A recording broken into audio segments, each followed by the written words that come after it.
All right, I think we are going live. Let's get a little bit more light on the subject. Happy Friday, everyone, and welcome to another installment of Get It To in 52. This edition is for coaches. Last year, what we were doing was the entrepreneur edition with my co-author and friend and client and colleague, Vipul Dayal. We did it in his branding. It was a real, true collaboration. The original Get a Clue in 52 is right here. This is the second edition of the original Get a Clue in 52 because I found all the mistakes I made in the first one and we redid it and made it better. And it's been fun for now. I'm going on 1, 2, 3. This is my fourth year of getting online onto a stream technology and reading one tip from the tips book. So 52 is, it rhymes with clue, of course. That's silly, but 52, so we have a year's worth and we have a reason for coming online.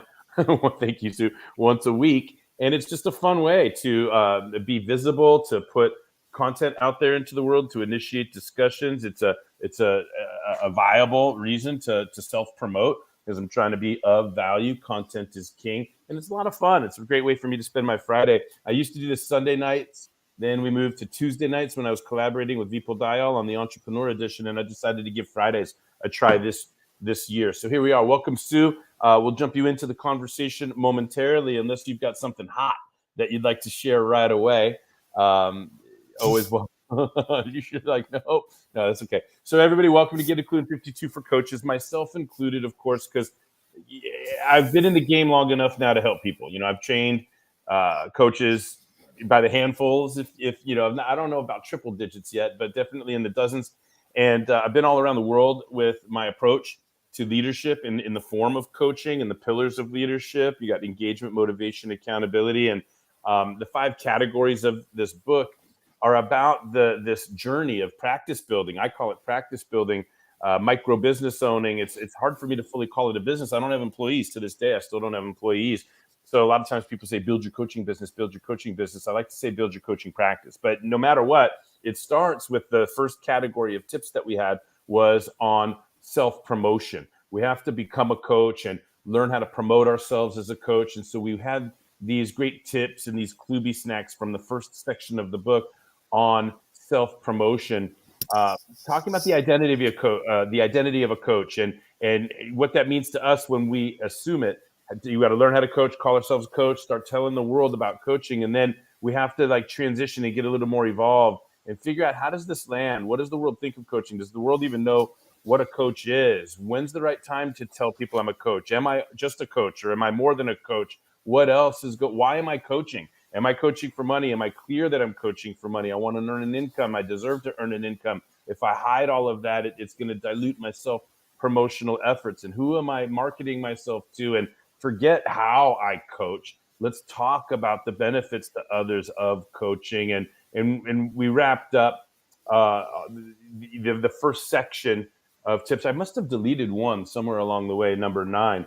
But yeah, my tips are out of order. I guess I was deleting. But then we went into the second section of the book, which was, that's what it was. We had 11 tips. That's what it was. We had 11 tips on self-promotion, 9 tips on engagement. But in any case, I'm scrolling through these pretty quickly because what we're in now is the section on motivation. Then we're going to do 10 tips on accountability. And then we're going to wrap with 12 tips on this idea of practice building. I'm going to have a lot of fun in a stream of consciousness sort of way. I remember having fun writing the book, and it's going to be fun to read these tips out loud because it's like musical and rhythmic and jovial. And by the end of the year, I will have earned all of that playtime because even though I have fun every Friday, it's work, to get up and do these things every week. But I think it's valuable because when we have a year's worth of recordings around this content, it's going to end up being something I'm very, very proud of. So I'm grateful to Sue for coming on board, making it interactive, right? I'm a fast-paced, variety-oriented extrovert, and you're more analytical, and so your energies always light me up, and I always get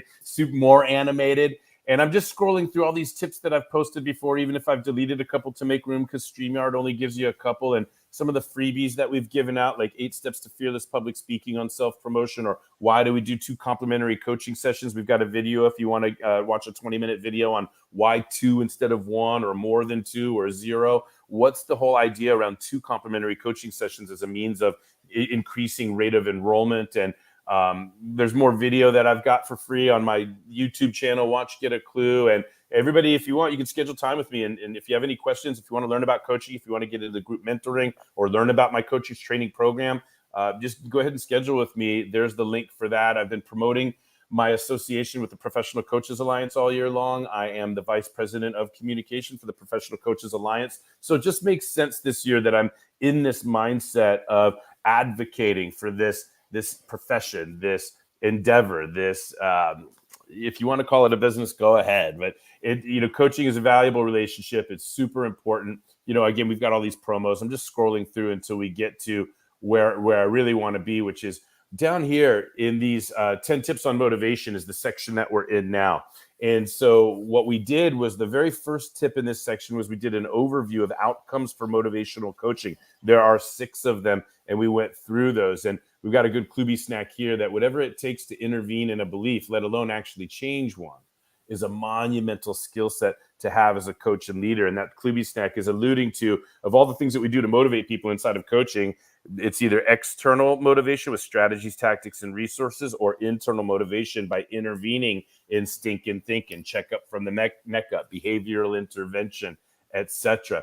So after we get into overview of what motivational coaching is about, we start to get into our tools, our toolbox for giving strategies, tactics, resources to the people that are subjects of our leadership. So last week we were in emotional tools. We spent some time talking about the tools that I use when I'm helping people with emotional side of coaching. I'm not a mental health practitioner. I'm not an MD. I don't prescribe drugs. I don't lay people on the couch, right? But I do know a lot about the drivers of inner psychology and our human needs. And from Maslow to Jung to Tony Robbins to Brian Tracy, or all of the Ivy League studies about human achievement. I mean, what motivates people is known. I mean, it comes down to pleasure and pain, and then it gets a little more complex after that. But we as coaches need to know what motivates people. And that's one of the things that we do to help people is get them in touch with the behaviors that create good emotion rather than destructive emotion, etc. Without going too far into the rabbit hole there, let's go ahead and get it on the screen here. Tip number 23 is today's tip, and it's physical tools. And so I'll take a deep breath and a sip of coffee before I read the word for word, and it shouldn't take me too long as I look at it. This is a fun one. I'm going to use another acronym for this, but Sue, let me just go ahead and see if there's anything that I've said in my intro that provokes a comment, a question, or anything before I get into the word for word read. And I'm really just, you don't have to say anything. I just really want to take a sip of coffee. So I'm just inviting you to talk while I take this sip. Yeah, no, that's fine. Thank you. Good to be here. Mm-hmm. Just, going back to the emotional tools, the tip from last week. And as we move on from that, had a conversation with someone just the other day and I just went through one exercise with them around from an emotional tool perspective, and they found it incredibly insightful. And it was like, wow, this is really helpful. Mm-hmm. We feel what we feel, but when somebody can, in a safe way, help us see what we're feeling, right? Or feel it deeper or feel it more. When you said the word that I love that you used is insightful. There's a great book. I forget the name of it and I forget the author of it right now, but it was about insights. What is an insight? And I love the quote. It stuck in my head. An insight is an unexpected shift to a better story. Love that. Yeah. And when we can facilitate that for people, that's powerful, right? So I'm really happy to hear that share. Again, understanding human needs, understanding emotional addiction, understanding ego defense, understanding the 3 ingredients of mindset, their state of mind in any given moment, and being able to help people see these things is powerful stuff. As a review of last week's tip, emotional tools. That was tip number 22. So thank you for that comment as we head into the word for word of it all. I get to sneak one more sip of coffee in. Again, happy Friday to everybody out there. All right, here we go. Tip number 23, page 94. Can you believe it? 23 weeks, and it's only taken me 94 pages to do it. All right, here we go. 23 tips. Here we go. Health is one of the most common things people want to work on in coaching. And if they don't want to work on it, there's a strong chance they really need to. That's so fun. I don't want to make that a Cluey snack, but it's my sense of humor. Can you hear it? I'm going to say that again. Health is one of the most common things people want to work on in coaching. And if they don't want to work on it, there's a strong chance they really need to. I have lots of tools or strategies to recommend for helping people with health. Be clear, the greatest thing there's a typo there, do, right? This is why I read these. One of the reasons I read these out loud, I find out my typos in case I want to redo. All right. One of the greatest, and it should be things. Oh, no. Oh, I can do. That's right. All right. I got it. I got corrected. Okay. Be clear. The greatest thing I could do for someone is get them willing to work on their health and then refer them to a trainer, nutritionist, or expert of some sort. That said, here are some things I do feel comfortable discussing with or making assignments of for my clients who need to intervene in their health. Go to bed and rest. Exclamation point. TEBED. I should type that in as a banner, and I will when I get done reading here. That is my simple way of remembering the 6 primary paths to improved health. Going to sleep is not the same thing as getting rest. Rest is what the body needs to heal itself. In order to rest more peacefully, we can look to any or all of the things making up TEBED. TEBED acronym, making up the TEBED acronym. So here we go. Starting with T, thoughts. Being able to think good, positive thoughts that avoid unnecessary worry, negative self-talk, and limiting beliefs is critical to reducing the amount of stress or cortisol in our systems. Aside from stress reduction, positive thinking is also associated with visualization and manifestation. E, exercise. There's 2 E's in the acronym. The first one we'll go with is exercise here. Resistance, cardio, and flexibility workouts have unlimited benefits. B, breathing. Most people do not realize that they're not breathing fully or in healthy ways. Very often in coaching sessions, I will ask clients to breathe with me. Most commonly, deep breaths, but sometimes I'll assign patterns. Being able to lead clients in breathing and assign breathing patterns exercises is a very helpful tool. I added the word very in there because I believe it. Here we go. Eating, the second E.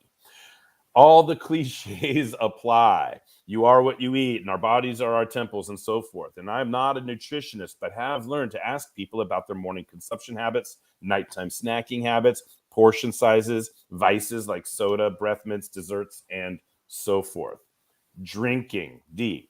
Most people do not drink enough water. Most people drink things that dehydrate them, like coffee, soda, alcohol, energy drinks, fruit juices, and even drinks with the word water in them, if loaded with other chemicals and sodium or sweeteners, are not really hydrating at all. Dehydration is a silent assassin to our health. And that's the acronym TEBED, but let me continue here to finish out this tip. Chiropractic. I'm a big fan of chiropractic care. Our body is a series of wires that are sending information all over the place. If those wires are kinked, our body cannot communicate efficiently with itself. When clients are complaining of forms of ongoing pain or versions of stuckness, I end up asking if they have ever done chiro. I owe a deep debt of gratitude to 2 chiropractors. Wow, you're choking up, like deep. That's how deep my gratitude is. I owe a deep debt of gratitude to the 2 chiropractors who have taken care of me over the years. Dr. Caden Maxwell from 2009 until he moved to India in 2014. And more recently, Dr. Samila Hi-Fi, who I began seeing once I started flying all over the world at the end of 2016. I'm a big believer in unkinked hoses. All right, there we go. That's it. And I just saw Dr. Hi-Fi earlier this week. I feel great. And it's always special. She works on all of my family members, my wife, my children, all of them go in for chiropractic and massage combinations through Dr. Samila Hi-Fi. So if you're out there listening and if you're in the 92129 area code, and even if you're within like 20 miles, it's worth it. Drive on over to Hi-Fi Family Chiropractic here in the 92129. There you go. Sue, get on a plane and fly over from down under and make sure Dr. Hi-Fi can get her hands on you. She's magical. Might just have to do that. You might just have to. So there you have it. That's physical tools, and there's more. And I'm just being brief about it, but it's like, again, as coaches, we don't have to be the nutritionist. We don't have to be the doctor. We don't have to be the chiro. We don't have to be the MD prescribed. We don't have to be the trainer. We have to be the person that gets somebody willing to work on their health And then we have to have enough strategy in our toolbox to ask some good questions to find out what's going on. And then ultimately we want to be able to refer people to the specialist that can take them deeper, right? And it's really important, by the way, when we're recommending anything from a health perspective, that we have some experience with it. Fidelity and integrity, not in the way that I'm promoting the integrity game as a brand, but integrity, like, walk your walk. And there's a story that I would tell, but here's what I'm getting at. When I went through my coaches training and I learned about health tools and how to help people in health related areas, we had to do a 10-day health challenge. So for 10 days, we had to do all of these different lifestyle adjustments for 10 full days. So that way we'd have autobiographical experience of all of them if we ever ended up recommending them, right? So breathing techniques, live waters, eliminating acids in flesh. And I remember, for 10 days, I would not combine starches with proteins in my diet. I would have greens and either a starch or a protein, using lemons as dressing instead of salad dressing to eliminate sugars and fats and crap. And you know what I mean? Tons and tons and tons and tons of water, and 2-4-2 count breathing techniques, like, in for 2 seconds, hold for 4 seconds, out for 2 seconds, and to get lymph, a form of waste, out of our body that can only move through our body with good breathing patterns. And so in other words, there's a deep dive that I'm not going into here, that I didn't include all of this stuff in the book. So there's tons that I've learned and tons that I bring to bear. But what I want coaches out there, aspiring and emerging coaches, to know out there is that if anybody, you can't build a mansion on top of quicksand. So any area that you're trying to support somebody in, if they're not managing their health, you're building mansion on top of quicksand. At some point, health will sabotage the ability to do the other things. At some point, if you're not taking care of your health now, it will take care of you later, right? I struggle.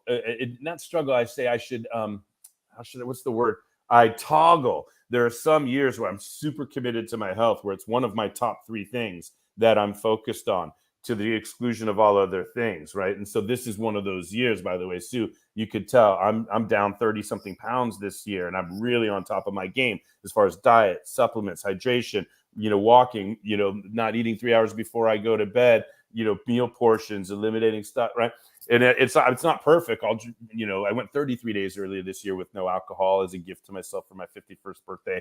So, but I'm just taking better care of myself because it's one of my top priorities. There's other years where sales, marketing, and operations is my priority.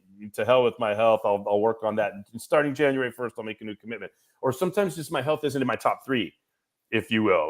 You know what I mean? So when I'm doing goal setting and I'm reevaluating my objectives for the year and my goals for the quarter, I really have to focus on what are the very, very, very most important things. Okay. So we don't want to, I never want to ignore my health or keep my health out of the top 3 for more than a year, right? Any more than a year, then it's like really, really damaging to lifestyle. And we're all overcoming the ways that we were raised, and the habits and the addictions, the chemicals, the sodas, the food industry, all the stuff, right? It's challenging, but I'm sitting here today very happy. I feel great. I'm taking great care of myself this year, and this is a fun tip to read today. So let me pause there and open it up for conversation. Sue, what say you around any of the tools that I mentioned, the acronym of TEBED and rest? These are the 6 health principles, TEBED, and then rest.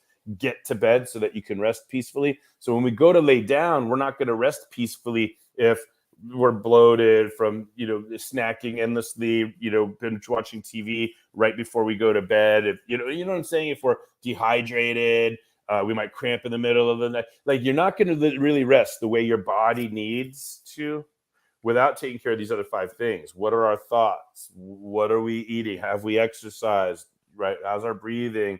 On and on. So about any of those things or anything else that you've experienced about giving or receiving health coaching or anything that you've got, comments, questions? I love the acronym, using TEBED, because it helps to remember each of those areas. And I'll create the banner. Yeah. A couple of things. The value of even picking one of those and practicing that yourself, like you did for 10 days at least, to get that experience of the difference that it makes for yourself, I think is invaluable to experience that. And certainly there's a lot of those that I've done for myself, and they're things that I come back to a little bit like you. I might not be as consistent all the time, but there's certainly tools that I use for my own health management that I will come back to regularly. And I think what I like about these too is that for anyone reading the book or listening to this conversation, they can try those with confidence, because they've all got such strong scientific underpinning. There's That's research. right. There's research that shows the value of each of these, and you can choose to do a deep dive on any one of those and because they're connected, they're interrelated. You can't pay attention to improving your efforts in one without the ripple. Now, what you're saying is very important, because when we look at, if we've been ignoring our health for an unflattering amount of time, my thoughts, exercise, breathing, it could be too much, right? We don't want to get overwhelmed. So what you're saying is very important. Pick one of these that you really want to focus on, and just focus on it for 10 days, and then see if you want to focus on another one or develop. Like, there's all this literature out there about it takes 27 days, 30 days to build a habit or to break a habit, etc. The truth is, you could get into really good habits here for 3 months, 6 months, a year straight, and then regress into old stuff, right? Or a trauma can occur. I found myself very conscious this week of my emotional state, because here I go. Here we go. My oldest graduates from high school this evening. Later on this evening, in a couple of hours, we're going to be out there in the cap and gown. And 2 days ago, they did walk the halls, where they go back to the elementary school and they walk around, and all of the kids come out of the classroom and give high fives in cap and gown. So the other day, I looked at my son for the first time wearing cap and gown, and I'm just like, I realized, and he's moving out in less than a month. So what I'm saying all of this because I know that I'm on fragile ground emotionally this week for all kinds of reasons. It's wonderful, by the way. Yeah.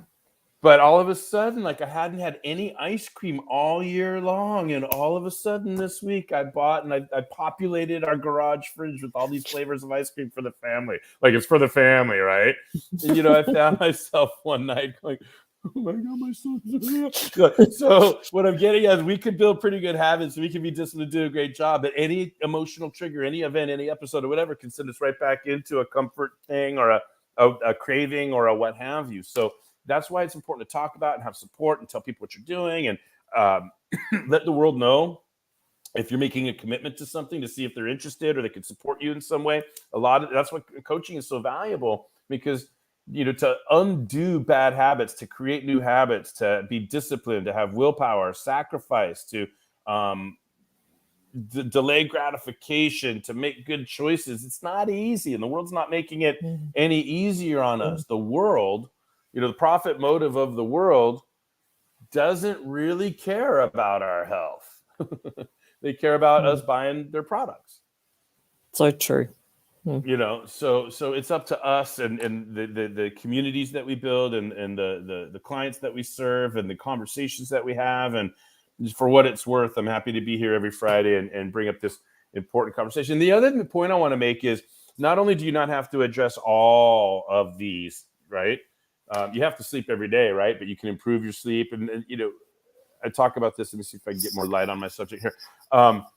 There's strategies for improving sleep. There's strategies for improving thoughts. There's strategies for exercise. There's strategies for breathing. There's strategies, like you said, scientific underpinnings give us step 1, step 2, step 3. There's gazillions. Find the ones that'll work for you. Like on exercise, for example. I don't go and lift weights. All I do is I get up and I'll walk for an hour in the morning with an empty stomach. So there's motion. I shake up the can. The second 30 minutes, I'm burning a bunch of calories. And then while I'm doing that, I got my headset on. I'm breathing in and out as the motion is going. I'm outdoors and I can hear my own thoughts and the dogs aren't barking. And what usually happens, by the way, 20 minutes in to the walk, my brain starts firing in a way where you start downloading creativity and thoughts and insights, right? Unless I'm like consuming an audio book or something like that. But for me, it's just an efficient way to get some exercise in, like feeding several birds with one grain. So I don't have to run. I went to the baseball game with Dr. Peter Anderson the other night. He's like 70 years old and he's like, rightfully so, bragging about how he's like, oh, I only run 8 miles now.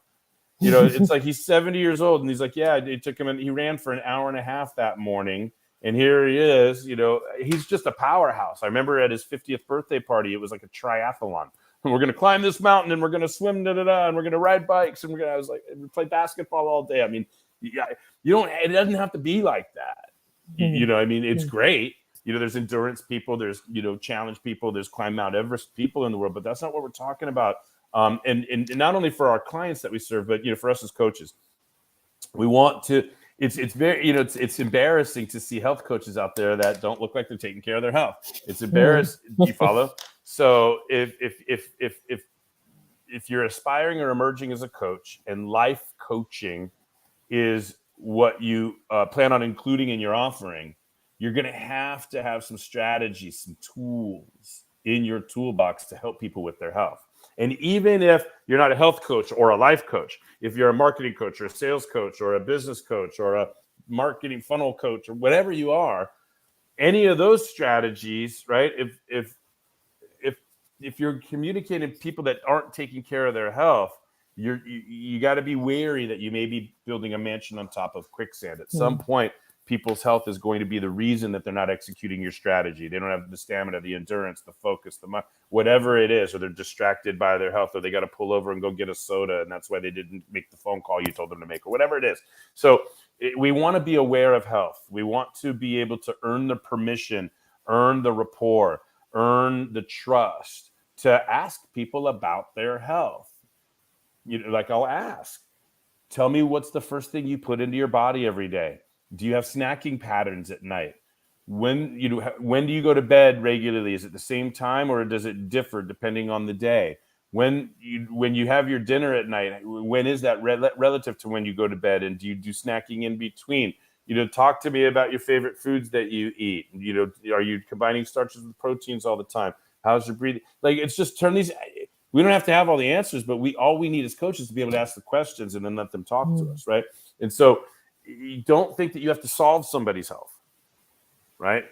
But what you really do want to pay attention to is our responsibility to get people willing to talk about it and then talking about it, so that then if our tools, our recommendations, the strategies that we're aware of, that we've embraced for ourselves or seen others have success with, are appropriate to recommend. Or more importantly, as I mentioned in the tip, make sure that you have a nutritionist in your Rolodex. Make sure you have a personal trainer, a physical trainer. Make sure you know the gyms close by and who's running the gyms and who's a good gym manager and what are the sham gyms versus the good gyms or whatever. Make sure you have a physiology. You know what I'm saying? Make sure you have a deliverables team for the things that we're not qualified to do for people. Okay, so I like to use the analogy that our job as coaches is to pop the cork. That they may need to go drink the bottle with a trainer, a nutritionist, a physiologist, a what have you, right? A surgeon, a doctor, or whatever. So we want to be the people that are getting people willing to talk to their doctor, willing to go have a consultation at a gym, willing to go get a scan, and figure out what their body fat max index is. Or what our job is to create that willingness to be held accountable, the motivation to change a behavior. It's not our responsibility to actually change their health.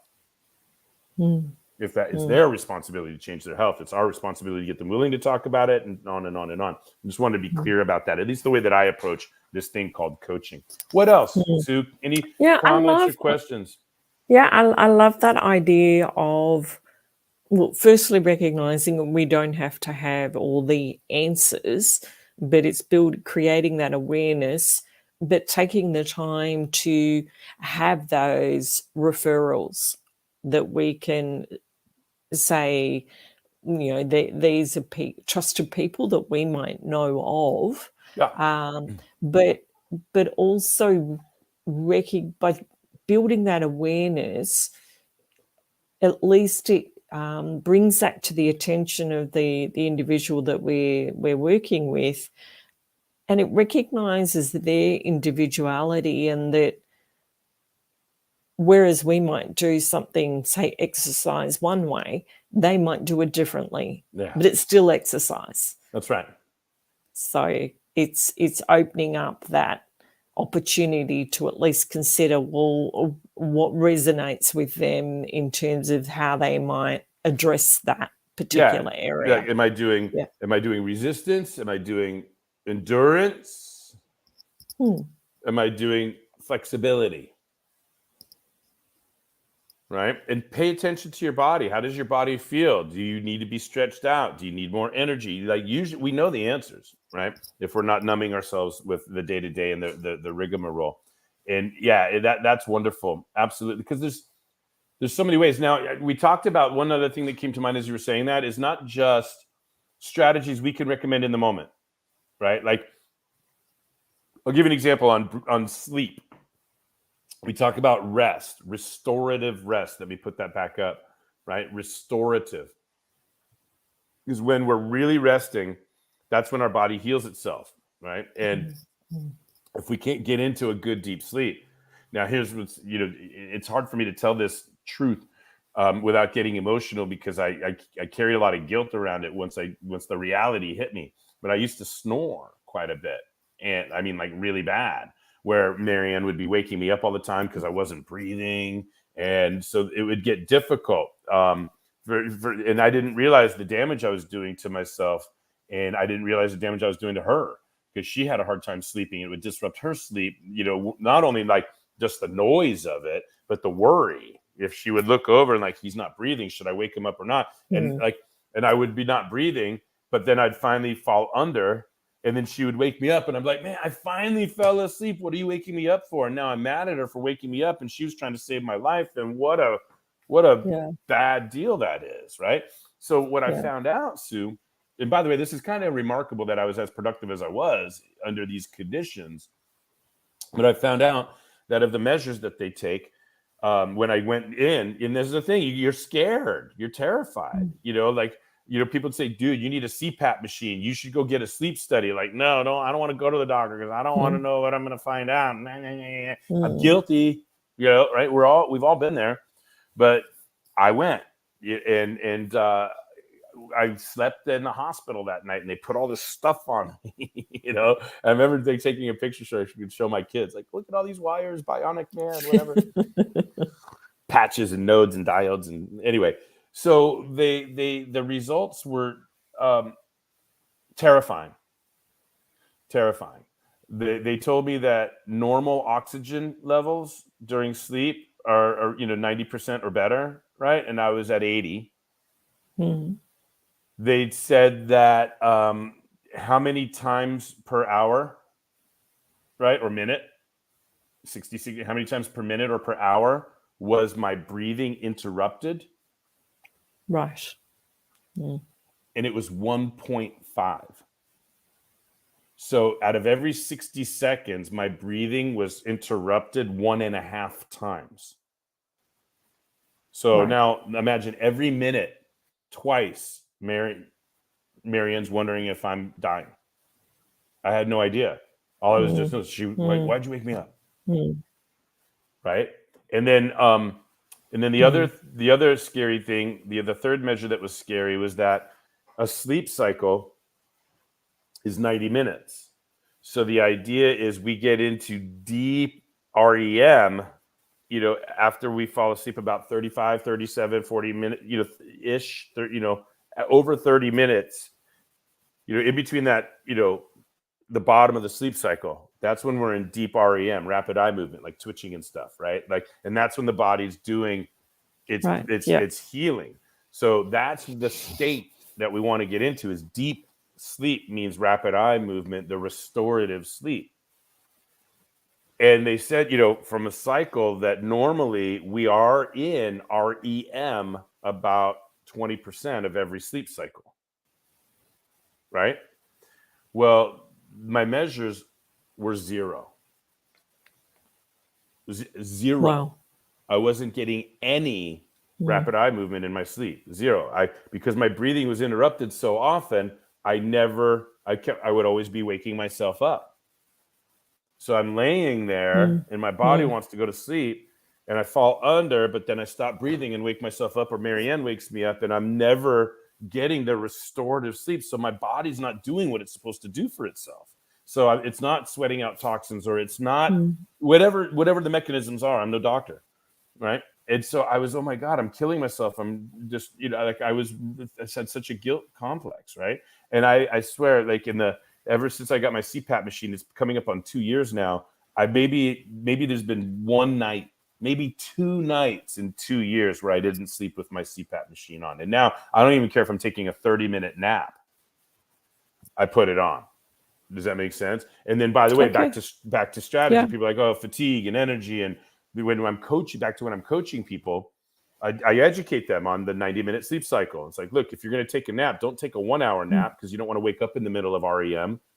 Don't take a 10-minute, 10-minute nap would be better than a 1-hour nap, right? So for me, it's 30 minutes or less so that I can nap without going into deep REM, or I'm committed to the full 90-minute cycle. So when I show people my alarm, it's got all these funky times on it because I'll ask Siri to set the alarm, I've got all these times on my phone, all of these different times because of, do you see that? Like, you can tell. Yeah. Because I'll just, hey Siri, I'll look at the clock, I'll do the math. So there's a mathematics of sleep. The other thing too is we know a sleep cycle is 90 minutes. So if I have to wake up at 5 a.m. or 6 a.m., I'll do the math backwards. So let's say I know I want to leave the house by 7 a.m. and I want an hour to get ready in the morning. That means I want to wake up at 6. So then I go 4:30, 3, 1:30, midnight. So I either got to go to bed at 10:30 or midnight to get the full sleep cycles, because I don't want to wake up in an REM and feel like I'm sluggish. And still, does this make sense? So I can see, I don't care if I only get 3 hours sleep as long as I get 2 full sleep cycles and wake up at the top of a sleep cycle rather than at the bottom of one. So these are little minor strategies that we could, for energy management, for alertness, to overcome fatigues. There's all kinds of tools in our toolbox. And what I was going to mention earlier, before we get to last call on this topic, is that not just having a deliverables team, like not just knowing the gym and the trainer and the doctor or the physiologist or the nutritionist or the CrossFit person or the P90X guy or whoever's got the supplements to sell you down the street or whatever, right? And by the way, I didn't even talk about my supplemental regimen that I'm doing right now this year, which is to hydrate my cells, right? But what I want to get at is we also want to know what books or movies can we refer to people. Sometimes people will much rather pick up a book and read a book than go out and talk to somebody if they don't want to get sold into a program, or if they're afraid of going down a rabbit hole of whatever the case may be. And so you want to be careful about your referral partners. Make sure they're trusted, in that anybody that you refer is going to handle people the way that you want them handled, right? But an in-between, sometimes it's safe for people. You might say, there's this movie, Super Size Me. This guy did an experiment where he's going to only eat McDonald's food for 30 days straight. And I can't even get through the movie. I could only watch about 30 minutes of it before I'm like feeling it, because I'm such an empath. I'm like starting to get sick just watching the guy. But you could recommend a movie or a book. There's like Diet for a New America, and like there's a lot of classic, and new literature that's coming out. Websites, blogs, be careful about how, because you're not just trying, you don't want to mistake the nobility. It makes so much sense to us. Oh, your health is so important. Your body's your temple. You only get one crack at this. You got all of those cliches apply, like we said, but usually it's not the health that's the problem.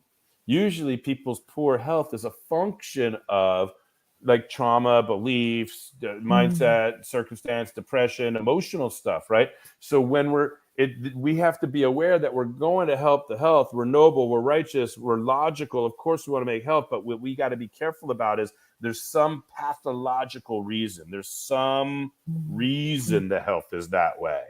And that whatever that reason is the reason they're going to resist whatever we offer. So that's why understanding emotional tools and mindset and drivers of inner psychology, and then adding now I don't have two sets of tools. If I know my emotional tools and I know my physical tools, each of them make the others better. And I have a more wherewithal. But again, if we don't, so you can go like.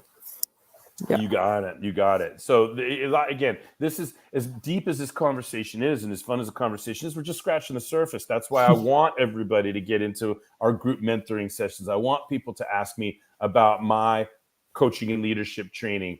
When it comes to group mentoring, I call it Clues Ooze online office hours. We do 3 live sessions every month. Plus we have over 100 recordings in the archives because I've been doing group mentoring for a couple of years now. So we've got a beautiful library of over 100 recordings of me doing case studies, role plays, fill in the blank workbook dialogues, puppeteering, role play sessions, and everything in between, and ask me anything sessions. And all of that is around getting people engaged, delivering motivation, delivering accountability. I'm reading these tips from the book, which is valuable, but it's nothing compared to the scuba diving that we do inside of group mentoring, and certainly the immersion of my coaching and leadership training, which is still not something I've really promoted publicly. It's really just been privately offered for the people that are really interested in it. But here we go. We're offering everybody a code for 50% off of group mentoring.